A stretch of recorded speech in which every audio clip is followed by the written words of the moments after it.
ভাইয়া, আমি এখন বর্তমানে আছি সিন্ধুপের ভিতরে। সন্দ্বীপ সন্দ্বীপ বলে একটা দ্বীপ, বিশাল বড় দ্বীপ। এখানে গাড়ি আছে পার্কিংয়ে, মানে ফেরির পার্কিংয়ের মধ্যে আমরা আছি বর্তমানে। ভাইয়া, সব ভালো লাগছে, জায়গাটাও সুন্দর, দ্বীপটাও সুন্দর। একটা জিনিস কি, এখানে কাউন্টারও আছে, বাস কাউন্টার আছে, এমনি কাউন্টার আছে। এখানে বাথরুম আছে, টয়লেট আছে, কিন্তু পানি নাই। খোলা আকাশের নিচে মানুষ কি করে, বাথরুম করে মনে হয় এই এলাকার মানুষ। কিন্তু কি সুন্দর একটা কাউন্টার আছে, কাউন্টারে গেছি, ওখানেও ওয়াশরুম নাই। ওয়াশরুম আছে, কিন্তু ওয়াশরুমের মধ্যে ঢুকার ওরকম কোনো পরিস্থিতি নাই। আবার দ্বিতীয় কথা, জাস্টলি পানির তো কোনো ব্যবস্থাই নাই। মোটর আছে, সবই আছে, কিন্তু লাইন নাই, পানি নেই। লাইনও আছে, কিন্তু পানি নাই সাপ্লাই। ভাই, কি এক পরিস্থিতির মধ্যে! ওই ফেরির মধ্যে, লঞ্চের মধ্যে মানুষ যারা চলাফেরা করে বোটে, ওরা তো মানে টয়লেট বাথরুম কিংবা ধরলে প্রস্তাব ধরলে ওখানেই করে। আর যারা এই দ্বীপের মধ্যে আছে, আমার মনে হয় কাউন্টারের আশেপাশে দোকানপাট যা কিছু আছে, ওনারা কি করে, এরকম খোলা আকাশের নিচে চর বাগান, এই যে গাছবন বাগান, এই চরের মধ্যেই মনে হয় টয়লেট বাথরুম যা করার করে নাই।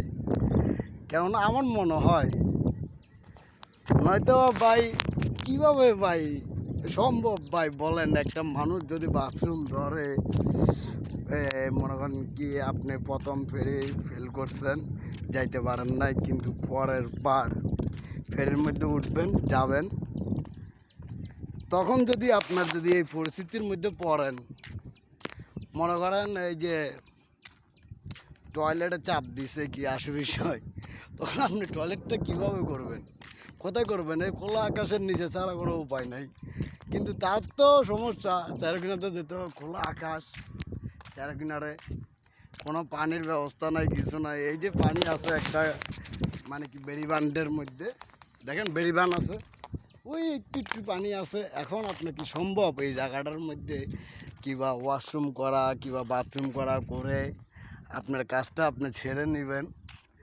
কিন্তু মানুষ তো মনে করেন কী বলবে বলেন, ছেড়ে কিনা যেত মানুষ আছে দেখতেছে, আমার মাথায় ধরতেছে না। আমারও এরকম একটা পরিস্থিতির মধ্যে আমি পড়ে গেছি এখন, মানে বাথরুম ধরছে, কিন্তু বাথরুমটা করতে পারতাছি না। কিন্তু পানির ওই পারও যেতেছি না, পারতাছি না যে এর ভিতরে যায় ওয়াশরুম করে আসবো, কি আসবো আসে এই পারে মানুষ না দেখলে মুছে ফেলবো কিংবা টিস্যু ব্যবহার করবো। এমন পরিস্থিতির মধ্যে আছি, টিস্যুও নাই যে টিস্যু ব্যবহার করে চলে যাবো। গাড়ির মধ্যে আমার পানি নাই বা বিশেষ হতে না, কি এক কষ্টের মধ্যে আছি বুঝাই পারতেছি না। দেখি কেউ, এখানে অনেক ভাই আছে গাড়িওয়ালা, আমাদের জাতি ভাই, দেখি ওনাদের কাছে কোনো হেল্প পাইনি, একটা বোতল টতলের ব্যবস্থা পাইনি। লাগলে কষ্ট করে ওই পারে জঙ্গলে যেয়ে কামটা সারাই নেব আর কি। তো দয়া করে বলতেছি ভাই, এই জন্য যারা আছেন এখানে বেরিবান্ডের মধ্যে কাউন্টারে, দয়া করে আপনাদের উদ্দেশ্যে বলতেছি ভাই, যারা দায়িত্বে আছেন তারা আমাদের মতন দূর দেশের থেকে ড্রাইভাররা আসে, ওদের জন্য একটা ব্যবস্থা নেন। যেহেতু কাউন্টার আছে, সব কিছু আছে, একটু পানির ব্যবস্থা করেন। হ্যাঁ, যে মানুষ একটু ওয়াশরুমের ব্যবস্থা রাখেন, পরিষ্কার রাখেন, যে এসে করতে পারে কি আসে বিষয়। ভাই সবাই তো টাউনের মানুষ কিংবা বহুত ডিস্ট্রিক্ট থেকে আসে, তারা তো মনে করেন এভাবে পারে না ভাই, এভাবে সম্ভব না ভাই। এই খোলা আকাশের নিচে ছাড়া তো আর কোনো উপায় নাই দেখতেছি না ভাই, এগুলো আর কোনো সম্ভবই না। আমার তো মানে কি আমি পারতাছি না আমি করার জন্য। যাই হোক, এত মানুষের ভিড়ে কিংবা মানুষ চলাফেরার মধ্যে করা সম্ভব না।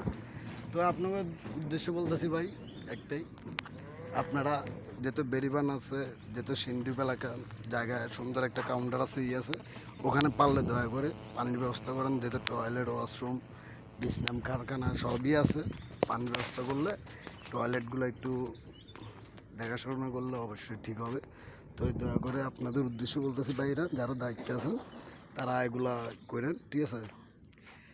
একটু এদিকে একটু খেয়াল রাখেন, আমাদের জাতি ভাইদের দিকে গাড়িওয়ালা যারা আছে তাদের দিকে একটু খেয়াল রাখেন, মানুষের দিকে, যাত্রী সেবা মানুষরা আসে যে কোনো ভোগান্তি না পড়ে, একদম টয়লেটে বাথরুমে যেন যাইতে পারে। তো দয়া করে বলবো আপনাদের, বারবার বলতেছি ভাই, এদের দিকে একটু মনোযোগ দেন। তো রাখি ভাইয়া, এই বলে আমরা শেষ করলাম। আসসালামু আলাইকুম রহমতুল্লাহ।